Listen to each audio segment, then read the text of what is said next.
السلام علیکم۔ اسلام دین فطرت اور مکمل ضابطۂ حیات ہے اور امن و سلامتی، تہذیب و آداب کی بجا آوری کی تعلیم دیتا ہے۔ اسلام باہمی احترام اور اعلیٰ اخلاقیات کا مذہب ہے۔ اللہ کا احترام، انبیاء اور رسول کا احترام، مساجد کا احترام، آسمانی کتابوں کا احترام، قرآن پاک کا احترام، بزرگوں اور اپنے بڑوں کا احترام، اساتذہ و علماء کا احترام اور والدین کا احترام۔ انسانی زندگی میں والدین کا مقام بہت بلند ہے۔ والدین کا مقام جاننے اور احترام کا حق ادا کرنے سے خاندان کا نظام مستحکم ہوتا ہے اور خیر و برکت انسان کا مقدر بنتی ہیں، اور ایسے لوگوں سے اللہ اور اس کے حبیب صلی اللہ علیہ وسلم بھی بہت خوش ہوتے ہیں جو والدین کے فرما بردار اور خدمت گزار ہوتے ہیں۔ دنیا و آخرت میں کامیابی ان کا مقدر ہوتی ہے۔ ایسا ہی ایک سچا واقعہ میں بیان کرنا چاہ رہی ہوں۔ کراچی میں سنیما کے نزدیک قبرستان میں واقع ایک قبر جس میں سے آوازیں آتی ہیں، ہزاروں لوگوں نے خود جا کر دیکھا۔ والدین کی فرما برداری میں اللہ نے نہایت اجر اور نافرمانی پر بدترین سزا رکھی ہے۔ ایسا ہی ایک واقعہ کراچی صبا سنیما کے قریب واقع قبرستان میں پیش آیا۔ جب والدین کے ایک فرما بردار بیٹا فوت ہو گیا تو اس کی تزئین و تکفین کے دوران ایسے واقعات پیش آئے جس نے وہاں موجود لوگوں پر رکت طاری کر دی۔ پاکستان کے قومی اخبار روزنامہ امت کی ایک رپورٹ کے مطابق قبرستان کے خادم عبدالقیوم نے ایک قبر کی نشاندہی کرتے ہوئے بتایا ہے کہ یہ قبر ایک 22 سالہ نوجوان کی ہے جو اپنے ماں باپ کا نہایت فرما بردار اور خدمت گزار تھا۔ اس نوجوان کے روزمرہ کے کاموں میں 5 وقت نماز کی ادائیگی بھی شامل تھی۔ اس نوجوان نے کبھی بھی روزے نہیں چھوڑے تھے۔ اس کا انتقال ہوا اور تدفین کے لیے قبر کھودی جا رہی تھی تو سب نے دیکھا کہ اس کی قبر کی مٹی خود ہی باہر کی جانب ابلنے لگی۔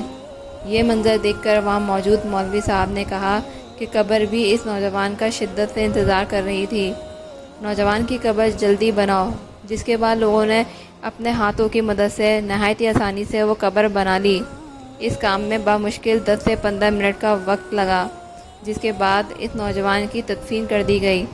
اس واقعے کو کافی سال بیت چکے ہیں، لیکن آج بھی اکثر اس نوجوان کی قبر سے خوشبو کے جھونکے اٹھتے ہیں جو ہر شخص کو محسوس ہوتے ہیں۔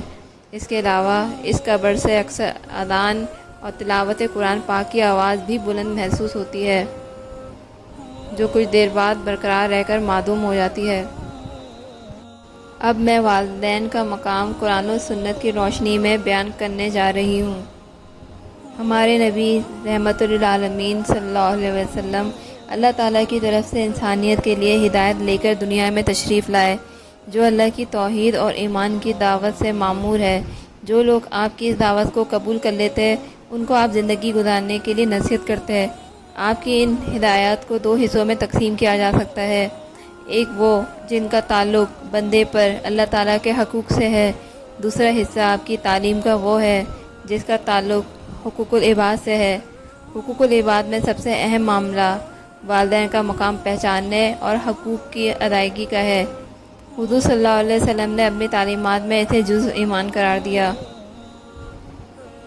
قرآن کریم اللہ تعالیٰ کی طرف سے آپ پر نازل کی گئی آخری کتاب ہے، اور یہ کتاب ہدایت و انقلاب ہے۔ اس میں ماں باپ سے حسن سلوک اور خدمت کا حکم اللہ تعالیٰ کی توحید اور عبادت کے ساتھ دیا گیا ہے، جس سے معلوم ہوتا ہے کہ انسان کے اعمال میں اللہ کی عبادت کے بعد ماں باپ کی خدمت اور راحت رسانی مقام بلند کے حصول کا ذریعہ بنتی ہے۔ قرآن کریم میں ارشاد ہے، اور تمہارے رب کا قطعی حکم ہے کہ صرف اسی کی عبادت کرو اور ماں باپ کے ساتھ اچھا برتاؤ اور ان کی خدمت کرو۔ سورہ بنی اسرائیل۔ رسول صلی اللہ علیہ وسلم نے ماں باپ کے حقوق اور ان سے متعلق اولاد کے فرائض کے بارے میں جو فرمایا وہ دراصل قرآن کریم کی ان آیات کی تفسیر و تشریح ہے۔ حدیث مبارکہ میں حضور صلی اللہ علیہ وسلم کا فرمان ہے، اللہ کی رضامندی والد کی رضامندی میں ہے اور اللہ کی ناراضگی والد کی ناراضگی میں ہے۔ جامع ترمذی۔ حضور صلی اللہ علیہ وسلم سے جب بڑے گناہوں کے بارے میں دریافت کیا گیا تو آپ صلی اللہ علیہ وسلم نے فرمایا، خدا کے ساتھ شریک ٹھہرانا ماں باپ کی نافرمانی اور ان کو ایذا رسانی کرنا، کسی بندہ کو ناحق قتل کرنا اور جھوٹی گواہی دینا۔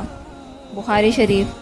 والدین کے جو احسانات اولاد پر ہیں وہ تمام عمر کی خدمت سے بھی ادا نہیں ہو سکتے۔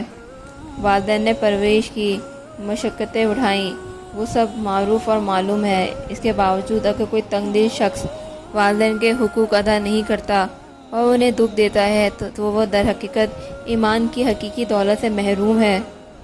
قرآن کریم میں والدین کا مقام وعدے کیا گیا ہے اور ان کے احترام کے لیے ارشاد فرمایا گیا ہے، اے پروردگار مجھے نماز قائم کرنے والا بنا اور میری اولاد سے بھی ایسے لوگ اٹھا جو یہ کام کریں۔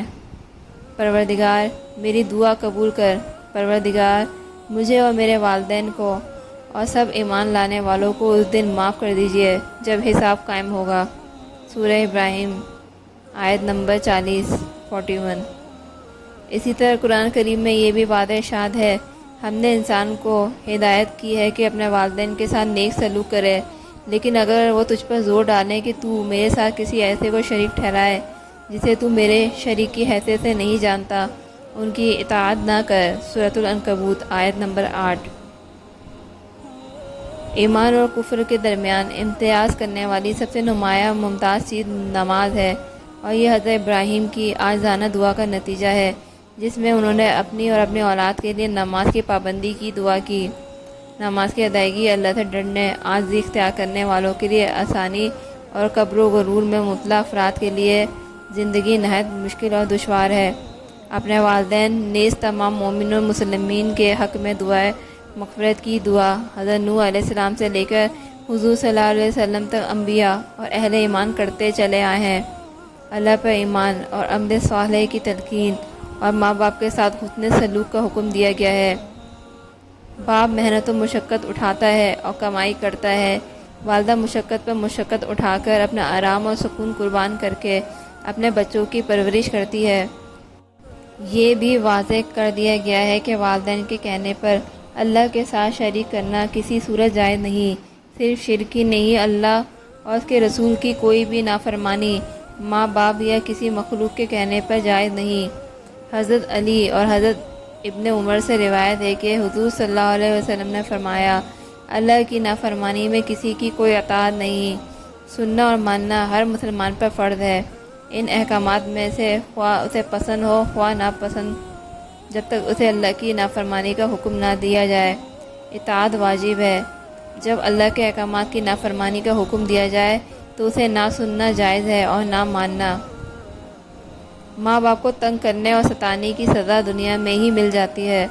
حضرت ابو بکر سے روایت ہے کہ حضور صلی اللہ علیہ وسلم نے فرمایا، ماں باپ کو ستانے کے علاوہ تمام گناہ ایسے ہیں کہ اللہ تعالیٰ جس کو چاہتے ہیں معاف کر دیتے ہیں، اور ماں باپ کو ستانے کا گناہ ایسا ہے کہ اس کے کرنے والے کو اللہ تعالیٰ موت سے پہلے دنیا ہی میں سزا دے دیتے ہیں۔ ایک اور حدیث مبارکہ میں ہے کہ ظلم اور قطع رحمی کے علاوہ کوئی گناہ ایسا نہیں جس کا ارتکاب کرنے والا دنیا میں سزا پانے کا زیادہ مستحق ہو۔ ان دونوں گناہوں کے مرتکب کو دنیا میں سزا دی جاتی ہے، لیکن اس سے آخرت کی سزا ختم نہیں ہوتی۔ اس کے لیے آخرت کی سزا بھی بطور ذخیرہ رکھ لی جاتی ہے، جب آخرت میں پہنچے گا وہاں بھی سزا ملے گی۔ اس سے معلوم ہوا کہ ماں باپ کے ستانے اور رشتہ داروں سے قطع رحمی کا برتاؤ کرنے کی سزا دنیا اور آخرت دونوں جہانوں میں ملتی ہے۔ مصیبتیں رفع کرنے، بلائیں ٹالنے کے لیے بہت سے ٹوٹکے اور تدبیریں کی جاتی ہیں، لیکن ہم ساری زندگی ایسے اعمال چھوڑنے کے لیے تیار نہیں ہوتے جن کی وجہ سے مصیبتیں آتی ہیں اور پریشانیاں لاحق ہوتی ہیں۔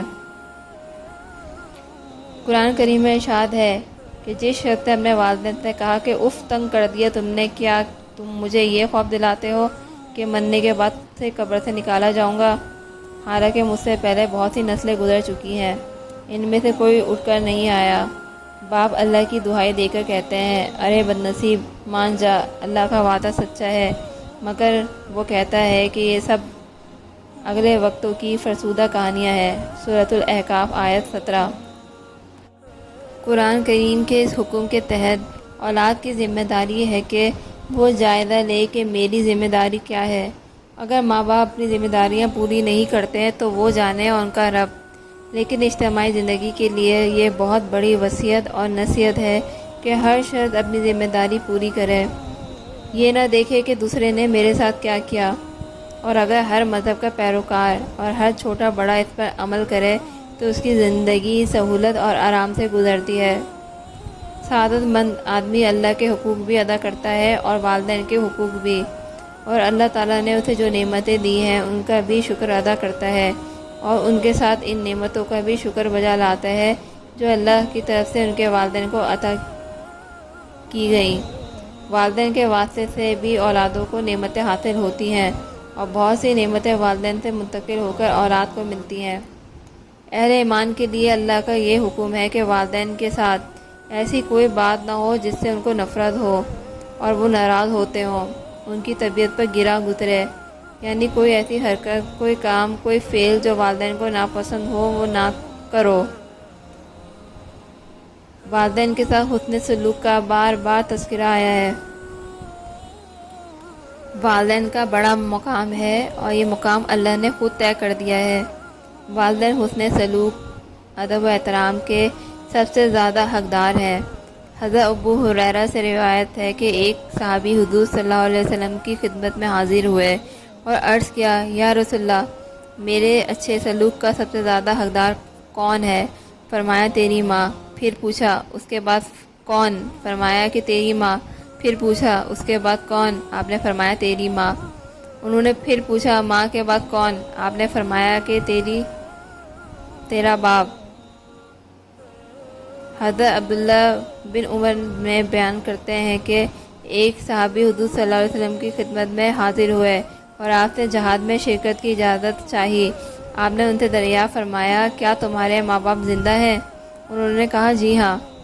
آپ نے فرمایا پھر انہی میں جہاد کرو، یعنی ان کی خدمت کرو، انہیں خوش رکھنے کی کوشش کرو۔ بخاری۔ والدین کے لیے بھی حضور صلی اللہ علیہ وسلم نے ہدایت دی اور اولاد کے لیے اس عظیم نعمت سے آگاہ فرمایا۔ حضرت سعید سے روایت ہے کہ حضور صلی اللہ علیہ وسلم نے فرمایا کہ ماں باپ نے اپنی اولاد کو کوئی عطیہ اور تحفہ حسن ادب اور اچھی تربیت سے بہتر نہیں دیا۔ نیک اولاد دنیا میں بڑی نعمت ہے، آنکھوں کی ٹھنڈک اور آخرت کے لیے صدقہ جاریہ ہے، لیکن یہی اولاد اخلاقی اور دینی قدروں سے بیگانہ ہو تو خمیازہ والدین کو ہی بھگتنا ہوتا ہے۔ اسی لیے ابتدا سے ہی والدین بہتر تدبیر اختیار کریں، ابتدا ہی سے اولاد کی دینی تربیت کی فکر کریں۔ حضور صلی اللہ علیہ وسلم کا فرمان ہے کہ بچے کو والدین کا پہلا بہترین تحفہ اس کا نام ہے، اس لیے اچھا نام رکھیں جس کا معنی مفہوم اچھا ہو، غیر اسلامی اور غیر شرعی نہ ہو۔ بچہ بولنے لگے تو اس کی زبان کا افتتاح اللہ کے نام اور کلمہ طیبہ سے کراؤ۔ حضور صلی اللہ علیہ وسلم نے ماں باپ کو اولاد کی تربیت کے بارے میں کس قدر حساس رہنے کی تلقین کی ہے اور فرمایا کہ کسی باپ نے اچھی تربیت سے زیادہ اچھا تحفہ اپنی اولاد کو نہیں دیا۔ اولاد کی پہلی تربیت گاہ ماں کی گود ہوتی ہے۔ اہل ایمان کے لیے اولاد کی تربیت دینی فریضہ ہے۔ والدین کی یہ ذمہ داری ہے کہ بیٹے بیٹی کو مروجہ تعلیم دلائیں اور دینی تعلیم کا بھی بندوبست کریں۔ علم ہی وہ دولت ہے جس سے انسان کی صلاحیتیں اجاگر ہوتی ہیں اور وہ انسانیت کے زیور سے آراستہ ہوتا ہے۔ اولاد کی خوش بختی ہے کہ وہ اپنے والدین کی خدمت کرے، وہ دنیا سے رخصت ہو جائیں تو ان کے لیے مغفرت کی دعا کرے۔ اولاد کے نیک اعمال والدین کی بخشش اور درجات کی بلندی کا ذریعہ بنتے ہیں۔ والدین کی رضامندی میں اللہ تعالیٰ کی رضامندی ہوتی ہے۔ والدین کے لیے نیکی کی یہ عظمت ہے کہ حضرت حارث بن نعمان اپنے والدین کے لیے قرآن پڑھتے تھے۔ حضور صلی اللہ علیہ وسلم نے باحالت خواب ان کے قرآن پڑھنے کی آواز جنت میں سنی۔ والدین کے ساتھ نیک سلوک کرنے سے اللہ تعالیٰ کا کتنا قرب ملتا ہے۔ نرمی اور رحم کے ساتھ ان کے سامنے جھک کر رہو، یعنی کمال تواضع، عاجزی، انکساری اور شفقت کا ان سے برتاؤ کیا جائے۔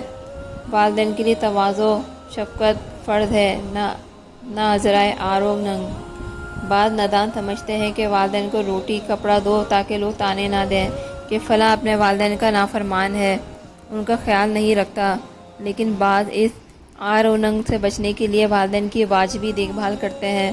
اللہ تعالیٰ کا حکم ہے کہ والدین کی خدمت، تواضع، شفقت و محبت کرو اور والدین کے لیے دعا کرو کہ اے میرے رب تو ان دونوں پر رحم کر جیسے کہ ان دونوں نے مجھے پرورش کیا حالانکہ میں چھوٹا تھا۔ اسلام میں ماں باپ کا درجہ، حیثیت اور مقام کیا ہے، اور اولاد کو والدین کے ساتھ قرآن و حدیث کی روشنی میں کس طرح پیش آنا چاہیے۔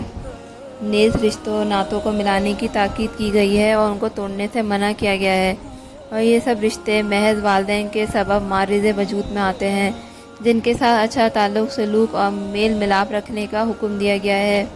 اس سے والدین کے ساتھ نیک سلوک بخوبی اندازہ لگایا جا سکتا ہے کہ وہ کتنے گنا زیادہ حسن سلوک، اطاعت اور فرمانبرداری کے مستحق ہیں۔ اہل ایمان کے لیے خاندان کا نظام ہی پوری امت کے لیے مضبوط استحکام کا باعث اور بے دینی، بد تہذیبی کے مقابلے میں مضبوط دفاعی نظام دیتا ہے۔ آخر میں جاتے جاتے یہی کہوں گی کہ وہ شخص محروم و بد نصیب ہے جو والدین جیسی مقدس ہستیوں کو پا کر ان کی خدمت کر کے جنت کا مستحق نہیں بن سکے، بلکہ اس معاملے میں غفلت و کوتاہی اور والدین کی نافرمانی کے سبب جہنم اس کا مقدر بن جائے۔ اللہ تعالی ہم سب کو اپنے والدین کے ساتھ حسن سلوک کرنے کی توفیق عطا فرمائے، آمین ثم آمین۔ اگر آپ کو یہ ویڈیو پسند آتی ہے تو پلیز لائک کریں، شیئر کریں اور میرا چینل بھی سبسکرائب کریں۔